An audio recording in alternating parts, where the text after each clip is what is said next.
Well, thank you all who are joining us for this conversation.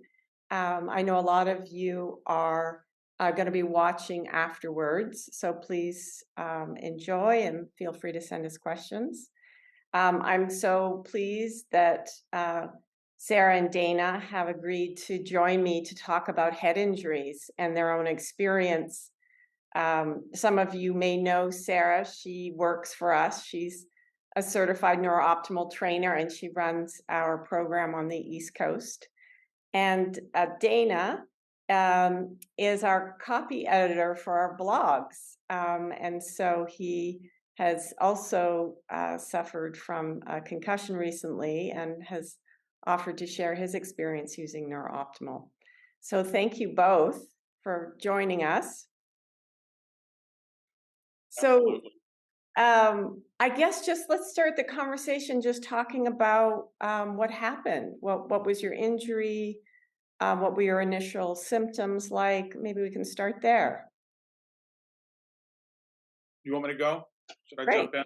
Yeah, Yeah, okay. thank you. So first of all, I really appreciate the invitation to speak a little bit. I'm always super excited to share good products with people, and especially anything connected to health and well-being. So yeah, my concussion was relatively recent. It was December 28th of last year. I was attacked in a bar. Somebody attacked me and hit me a number of times, and I sustained some pretty forceful blows. I had some contusions, a little bit of an open wound in my forehead. I had a pretty good sized knot right in the middle of my head, about the size of half a walnut. Um, at some point, I guess he must have hit me in the side of the head repeatedly. I had like some split cartilage inside my ear, and I was bleeding from that. Um, After the event, I didn't really feel any effects. I sort of felt fine for a couple of days, and then I work freelance or independent as a writer, so I have to be on my computer every day for anywhere from 3 to 9 hours. Everyone has to be on their computer these days, but that's my life as well. And I feel like it was maybe 8 or 9 days after the attack I started noticing that I had headaches that were fairly consistently. They were coming on at different periods of the day and staying for a long stretch of time, up to hours at a time, and they were sharp. They weren't headaches I could ignore. Um, and I also started noticing I had light sensitivity. From looking at the computer, anywhere from an hour to 90 minutes after I would get on the computer, my it felt like my eyes physically hurt. They were achy, and then that sort of light sensitivity seemed to contribute to the headaches. The headaches would increase in severity, and after again, it feels like maybe 8 or 9 days after the event, the attack is when I started noticing these symptoms. Um, and very, very clearly, very, very shortly after I started noticing the symptoms, I really couldn't be on the computer for more than an hour and a half or two a day, which was very difficult because I would have work days that demanded I'd be on my computer for 6 or 7 or 8 hours, and I just couldn't. It sort of got to the point like I was kind of like I'd try to squint at the computer to lessen the amount of light coming in. I'd try to turn down the monitor, the light density on the monitor, and again, really after 8 or 9 days, I just an hour and a half or two was all I could the only time I could spend on a computer. And I was only familiar with the terms light sensitivity. My daughter is in college now; she's a college freshman. But when she was in middle school, she went through back-to-back concussions. So as a parent, I sat with my child with neurologists and doctors talking about concussions. So I knew from being in the presence of neurologists and doctors that concussions are just really a tricky thing, and there's not much anyone can do except whatever you're doing that creates symptoms, don't do that thing. Pretty much is concussion protocol. So that's where I was after like day 8 or 9 after the attack. I was Yeah, I was having really bad headaches, light sensitivity, and I absolutely could not work the amount I needed to. Thanks, Dana. Yeah. So, Sarah, your situation's a little bit different. No, it's your Yeah, son who had the concussion. Can you just yeah. a little bit about? So I'm Sarah St. John. I've been the rental manager and for Neurofeedback training company for 6, 7 years and became a trainer around there. And I've been training myself and my family for a decade or so. What happened recently, it was 3 months ago, was that my son, who is in high school, he's an athlete. He got a concussion from baseball practice. He got a fastball hit in his side back of his head. And after that, he experienced concussion symptoms. And his symptoms were very similar. His light sensitivity, he had pounding headaches. He had difficulties in processing information, which also the doctor confirmed with him that and gave him a notice that he did not have to go to school or do his homework because that was very difficult for him too to concentrate on homework. Um, so yeah, and he also had sleep disturbances. He would wake up in the middle of the night and couldn't fall back to sleep. He had mood changes too. I noticed there was a change in his mood. He was feeling very sad at times, so which was a little bit unusual for him. But yeah, it was every mom's or parent's nightmare seeing your child suffering from a concussion during a sports event that he loves was very difficult. So. And what did you notice? Like, what did you notice in terms of the persistence of the symptoms? I mean, I guess did you start with the neurofeedback immediately afterwards? Yeah. Yeah, so I was away when this happened, but as soon as I came home and I learned about his concussion, because he was not telling us that he had the concussion right away. And then we noticed that there was some change with him. And as soon as he let me know, I started him on neurooptimal brain training program. And I did that pretty intensive for over a week and a half, which meant that he did 2 sessions per day, sometimes 3 sessions. And he's used to training himself with the neurooptimal system. And typically he would fight me on it, but this time around he would ask me for it. He would ask, can we do a brain training session? And I convinced him also not to look on his phone. He typically, since neurooptimal is effortless, you don't have to look or be actively involved. But he likes to look on his phone playing chess and such. I convinced him to rest, completely rest. So he would have a sleep mask or something covering his eyes while in session. And 5 minutes into the first session that he did, he fell asleep Mm. and slept throughout the session too. So sometimes I would begin another session after that, either a full length 33-minute session or I just did a demo session right after.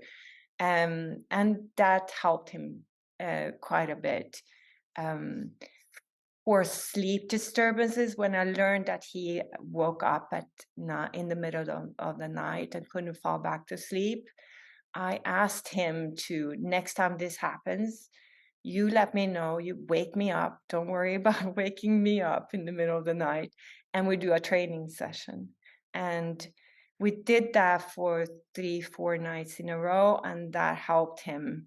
And after that, he was able to fall asleep, no problem, and stay asleep. So that really helped him as well.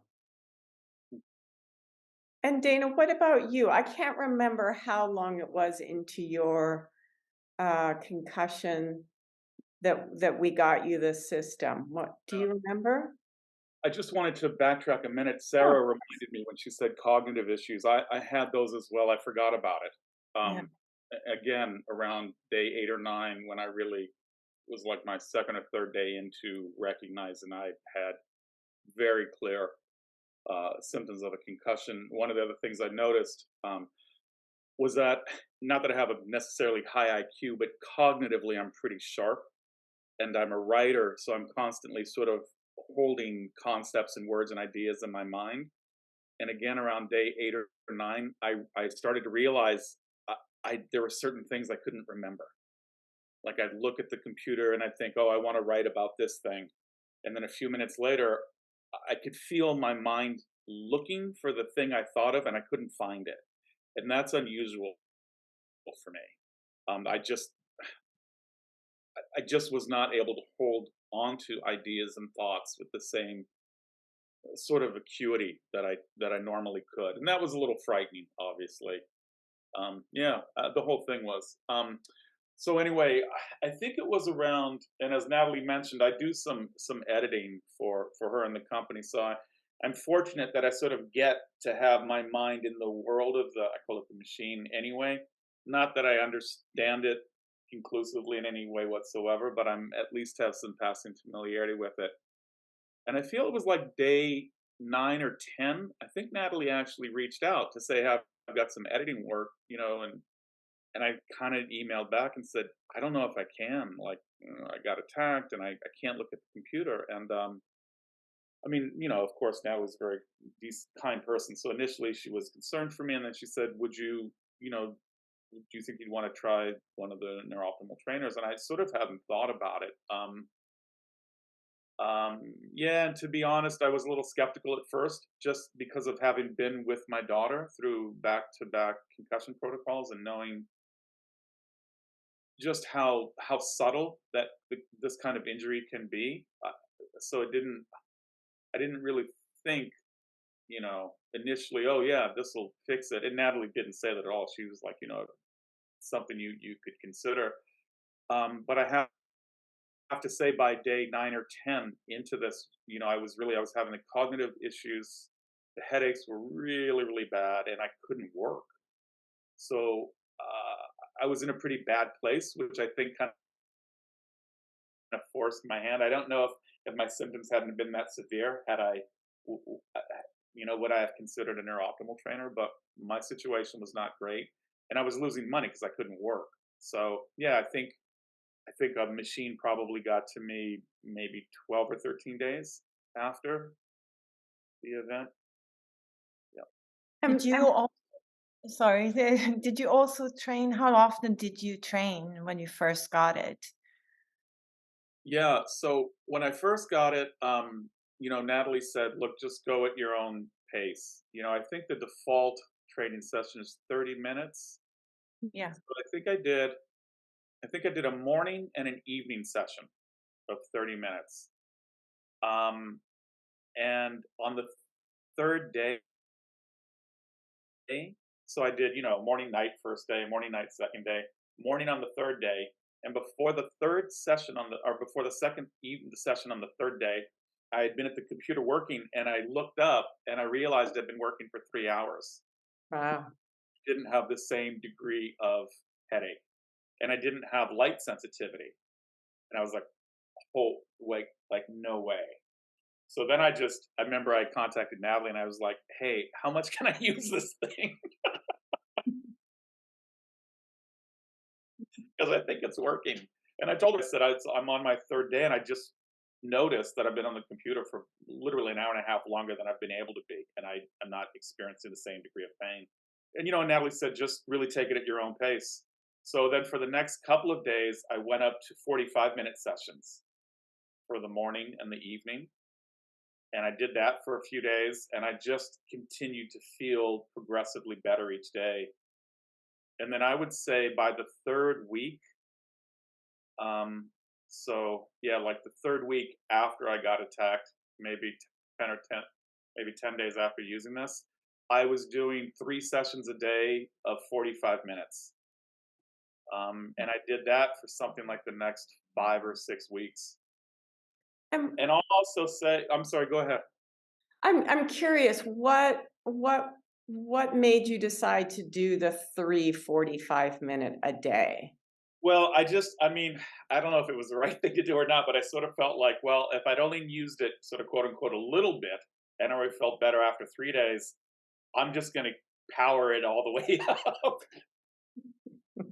More is more. And I'm Latin, so I'm a little dramatic like that. Yes, more is more, exactly. And and you said to your credit, you were like, just really take it at your own pace. And if you feel like it's not working or you're taking steps backwards or whatever, move back a little bit.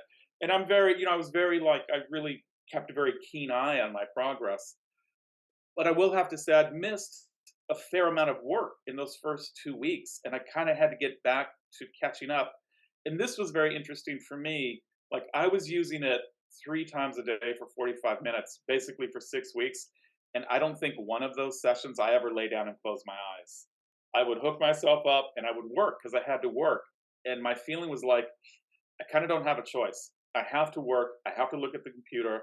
I'm going to crank this thing all the way up, use it as much as possible. And unless my head explodes, I'm just going to keep doing this. And my head never exploded. And I just kept feeling fine. And I kept being able to increase the amount of time I was working. So I mean, for me, I was surprised. And I don't mean to sound like an infomercial at all. I mean, I'm very grateful to pass along information for things that work.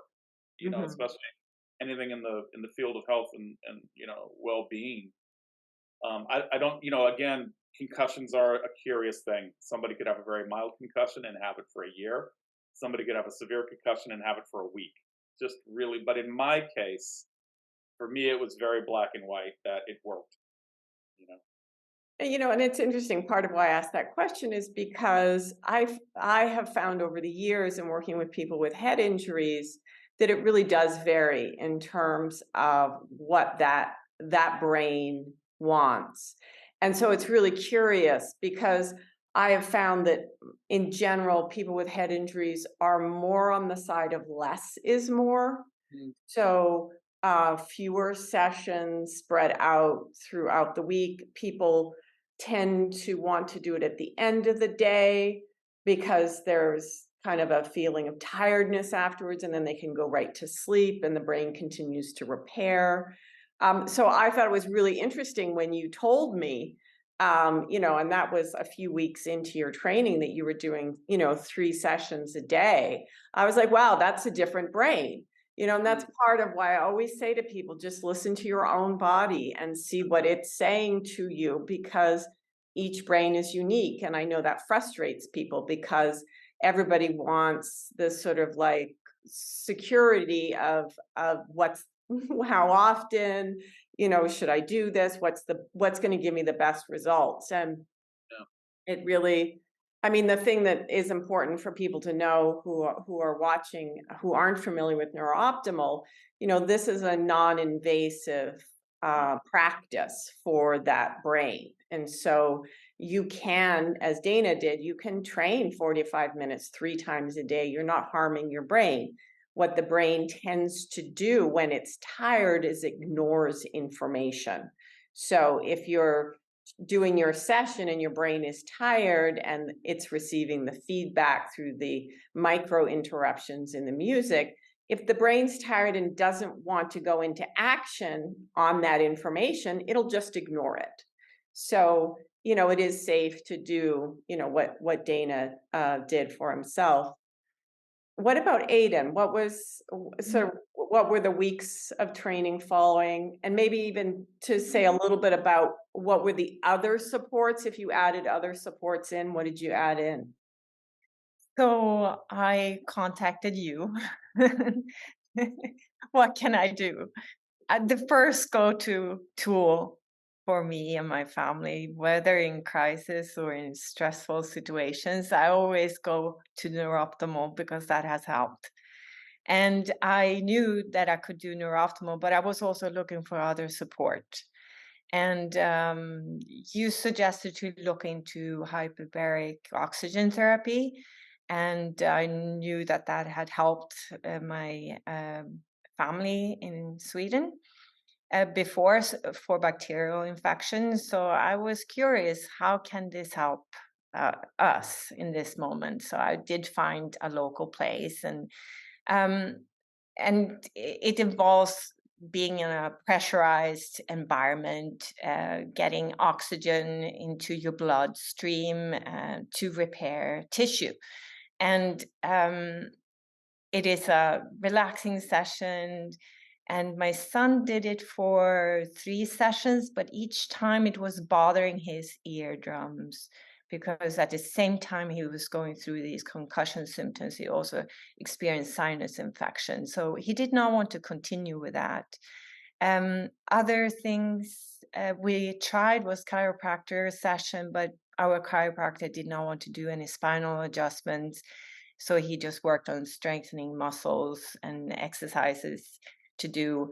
But even light exercises for my son was difficult. Even a walk around the block would trigger his headaches, so he did not want to even do that and that lasted for a week. So my concern was really about finding ways to help him with this recovery. And we tried also acupuncture with cupping, and that really helped him relaxation wise, and he felt more himself after a session each time he did an acupuncture. That really helped him as well. And we tried also, based on the doctor's recommendation, to increase magnesium intake, omega-3.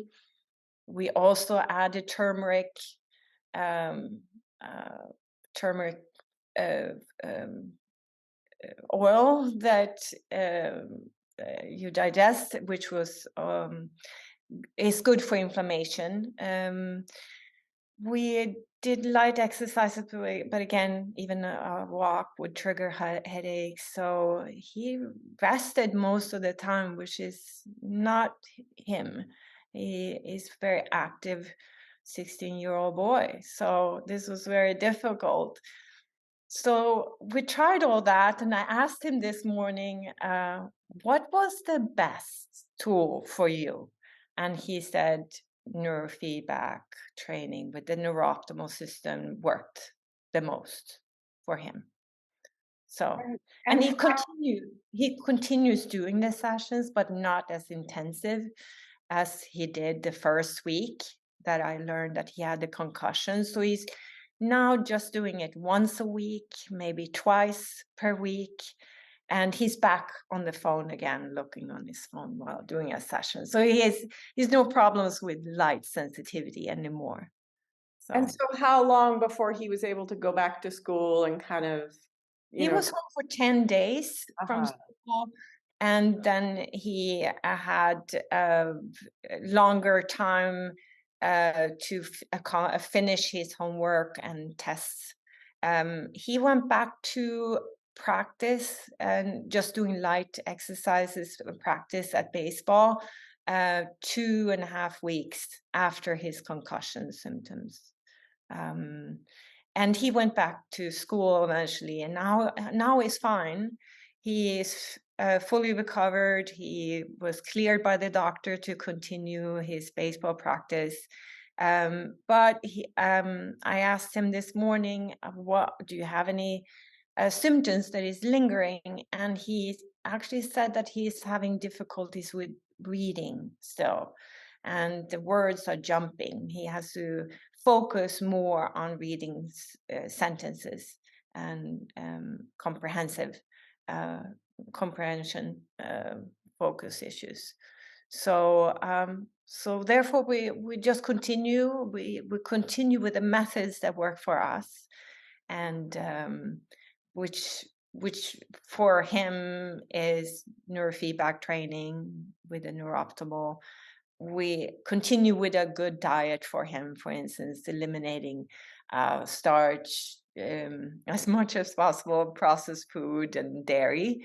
But he's back to him regular self, and I'm very grateful for that. And one suggestion that I have for families who experience this, to also train themselves. That it was very important for me to also train myself. So when he would wake me up in the middle of the night and I did a session on him, I would also do a session on myself. That did not necessarily mean that I could fall asleep, but I could cope with the stressors around lack of sleep and cope with all the stressors, seeing a person that you love uh, not being himself or themselves. So that's the number one suggestion I have, is to train yourself too. Yeah, that's a good one because it's stressful. Oh, it's so stressful. It's your world is tumbling upside down and you want to help and you can't, and it's difficult for him to it was difficult for him to rest. What do you do when you're used to be very active? But yeah, it's been 3 months now, and it's just a few symptoms that is still lingering. And I would also say to everyone that trust in the process. Like, everyone is so different when they start the training, with Neurooptimal or with other methods, but stick to what works, and keep at it and trust. I Mhm. think for him also, he trusted me when I told him that, okay, we are going to do this. So he was committed and I was committed. So that also is very helpful to be committed, to really take the time. I mean, for you, Dana, you were working at the same time, but it's a huge commitment to do 3 sessions per day. But you are committed because you have no other choice sometimes. I'm just sort of laughing a little bit at the contrast in styles. Sarah's obviously a much better person than I am. Would not I say that. ate I ate cookies and drank beer and worked like a maniac. I mean, I'm just being honest. It's the end of the day and I had to work, and so I'm like, I'm gonna have some cookies and I'm gonna have 1 or 2 beers. So it's very different. I didn't do any health supplements. I never did the machine while I was laying down and resting. I was working all the time. And, Hmm. somebody it's a very interesting study in contrast, and someone could say, "Well, it was placebo effect." And I could say maybe, but for me, it was interesting because I didn't have a choice to not work. I had to work, and I didn't know what I was going to do if the light sensitivity and the headaches stopped me from working. I had to work, but I had real time feedback because literally uh, let's say by the 10th day, I couldn't look at my computer for more than 2 hours a day. I started using the machine, and by the 14th day, I was almost back to my regular schedule.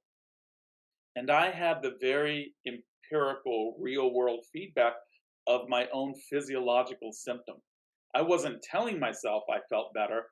I literally didn't have the light sensitivity was decreasing and the severity of the headaches were decreasing. So it's interesting. I'm not advocating people drink beer and eat cookies while they do it and work like a No, maniac. no, But that's just don't do what Dana did. Try to have a don't do what I low did. inflammatory diet when you're healing a brain injury. But in the spirit of transparency, Mhm. I think it's interesting Yes. to know that I didn't have to whatever neurooptimal training does, it does it.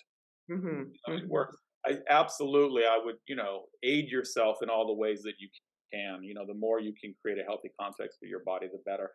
I just didn't have that I didn't have that availability to me. I mean, I really had to I'd missed weeks of work and bills were like stacking up, and I literally was like, shoot, I just got to do the machine as much as I can and hope it works, and it seemed to for me. You know. And how long has it been since you stopped doing the sessions? Because I know you returned your rental, what, like a month and a half, month ago? Yeah, say 6 weeks ago. Yeah, Oh, and no, I mean I'm fine. I mean, and I really like for probably a month into it, I felt like 100%. uh-huh. But I wanted to keep it because I was like, well, if it's working, I wanted to keep working, and again, I'm not the science of it and the technology is a little bit beyond me, but at least like I sort of felt like, well, if it's healing on a level I can't feel, why not keep letting it heal me? I'm going to sit at the computer and work anyway. It only takes me 5 minutes to put the things on, and so yeah, and I don't have any No oh, backsliding of your symptoms. Uh-huh. Well, not at that's all. great. Felt exceptionally like the healing felt fast and stable and permanent.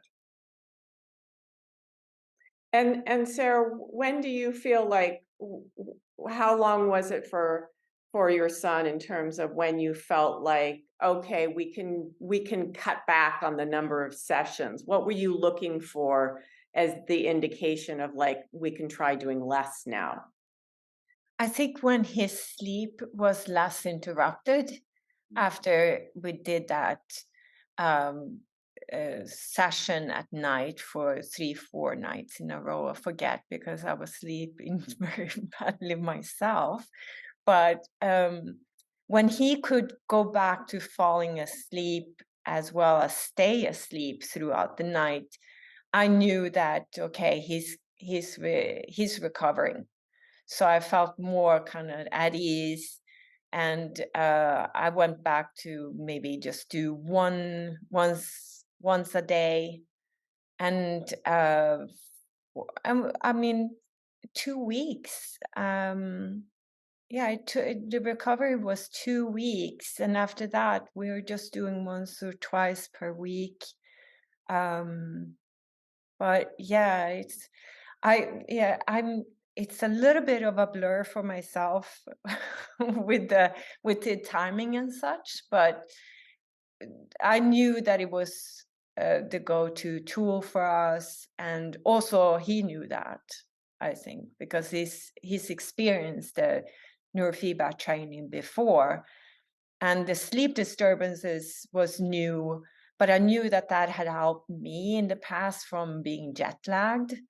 So I was like, okay, let's do this, set it all up. So we're ready to go.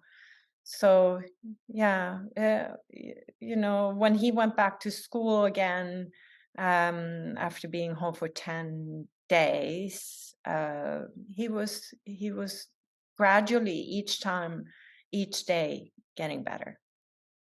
Great. And I think, one thing I wanted to just add is that it does take the brain a while to heal.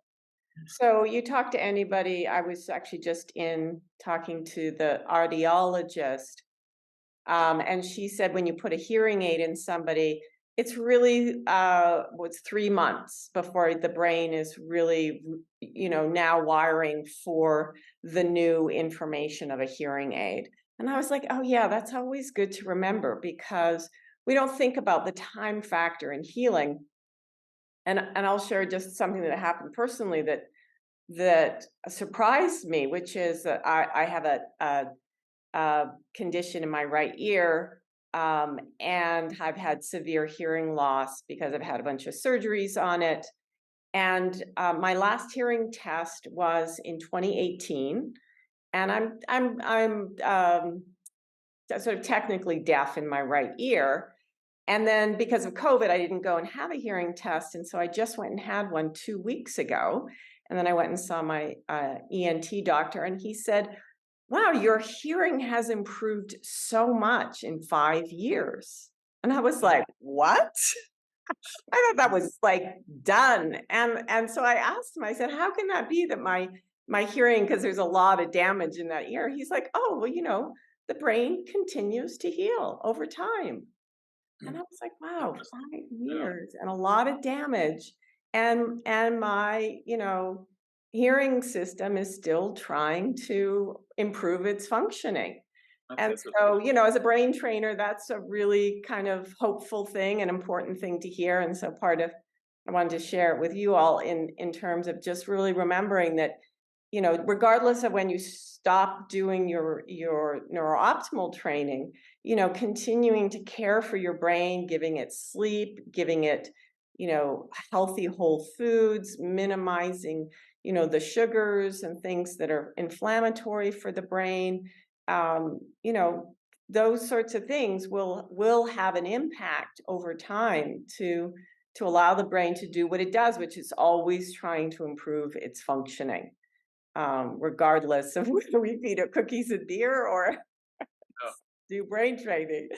I Um, would not give my son beer, but cookies, yeah, why not? Now I feel like, yeah, why not? Because he's feeling so much better. mhm.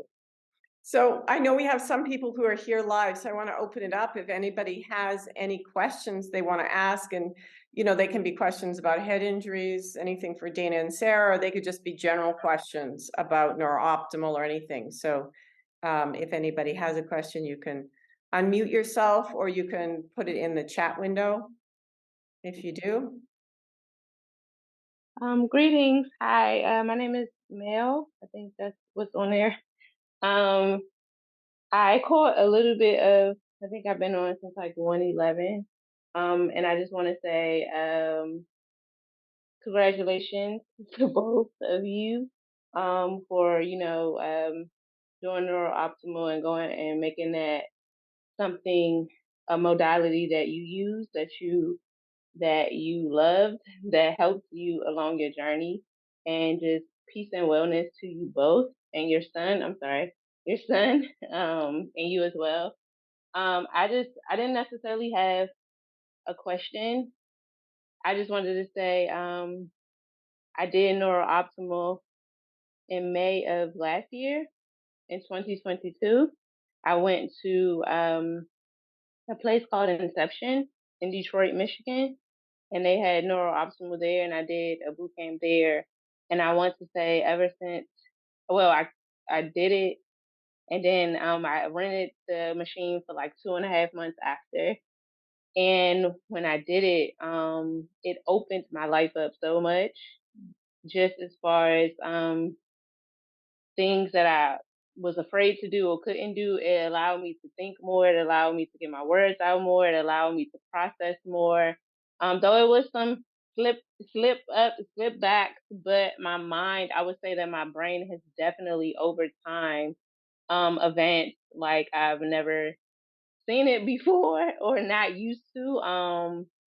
And It was a modality that I could honestly say saved me, due to my own research and my own study.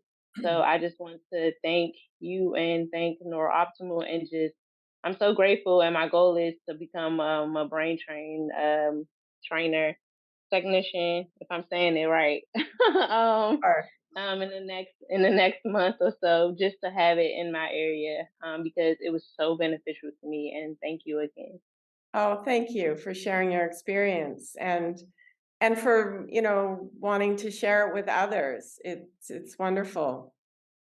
Yeah, thank you for the well wishes. It's very touching to hear your story. I'm very happy for you. Great. I'm happy for you. Yeah, that's Thank amazing. you so much. That's amazing. Thank you. Yeah. Because that's Thank that's you. my journey too. I became a certified trainer from training myself and seeing life-changing results. So I wanted to give this to more people, Yes. and being able to talk about it with people to explain how it works, and that it's completely non-invasive and safe for everyone, and guide people in their journey is incredible. So I hope that you become a trainer soon. Yes, very soon. That's the goal. Thank you so much. Thank both of you. Yeah. Good luck on your journey. Keep going. Keep pushing. Thank you. For sure. Any other questions or comments that people have? Hi, this is Ken Herbst, nurse practitioner at NYU. I don't specialize in uh, neuro, nothing. I'm not in neuro, but I just been reading up on it. And my question is, um, you know, I know through the years this apparatus has become more convenient and more mobile. Did anyone find it to be logistically? I mean, we're in New York City. I'm in a 400 square foot studio. Can you use this at I have fragmented sleep, 2.5 hours every night. Waking up in the middle of the night. So can you use it if you wake up, and can it be this? I'm picturing this big clunky briefcase on the end of your bed. What exactly does it look like, and is it cumbersome? Can I jump in real quick? Yes. Because um, like it's the size of a tablet. It comes in a little case, but it's the size of a tablet. And I have a small home, and I was confined really to my office, and by my office I mean my desk. So I have like my work desk and the computer I'm looking at, in now, and I would just keep the tablet right next to me with all the little clamps and everything. When you first set it up, you open the manual and you're like, oh, how am I ever going to get through this? It literally like 15 minutes later, it's set up. Once it's set up, it doesn't take you any more than like 5 minutes. And I literally just kept it, 8 inches away from me.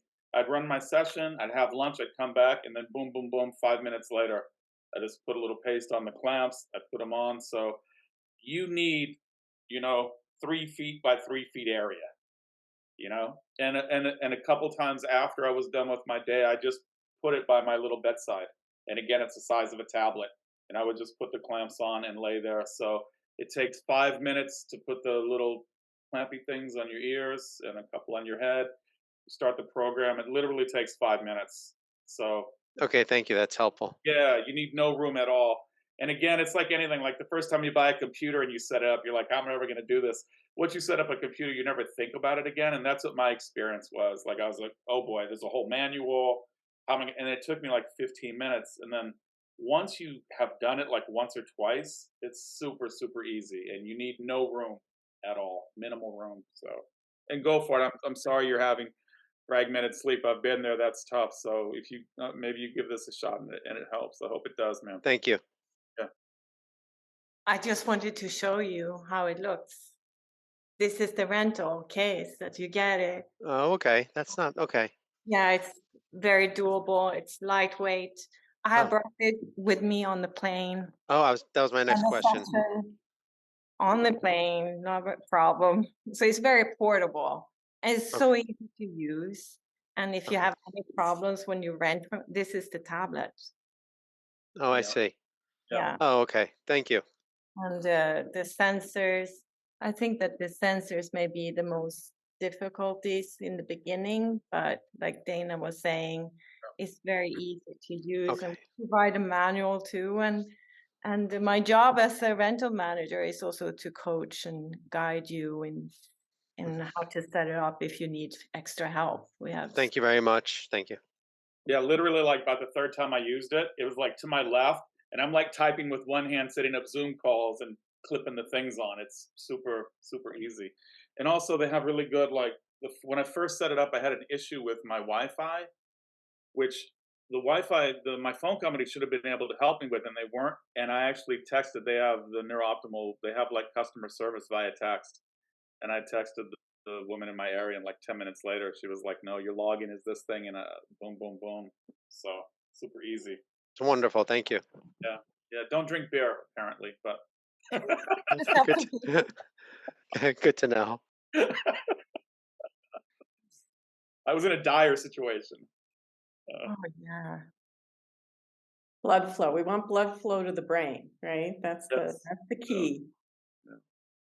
And Ken, any other questions you had, or you good? Okay, great. Thank you. We're almost at our end time, but we do have time for one more question if anybody has one. Well, certainly you know how to reach us. You can always email or call us if anybody has any follow-up questions. And Dana and Sarah, thank you so much for sharing your Absolutely. experiences. And if anyone wants to talk to me directly about my experience or anything, how to use it or whatever, I'm really really happy to help. I mean, it really helped me a lot, so I'm happy to share whatever I've learned. And if I can be of help to anyone, you can get my number from Natalie or whatever. I'm happy to be in touch with anyone if they need it. Great. Cool. All Thank you right. both for sharing. Yeah. Yeah. Thank you Sure. for joining us. Yeah. And I hope everybody has a good weekend. Oh, there's a chat. Oh, someone's. Just a thank you. Yeah. Thank you for your stories. All right. Take care. Thanks a lot, Natalie and Sarah. Thank you both, and thanks everyone. Bye.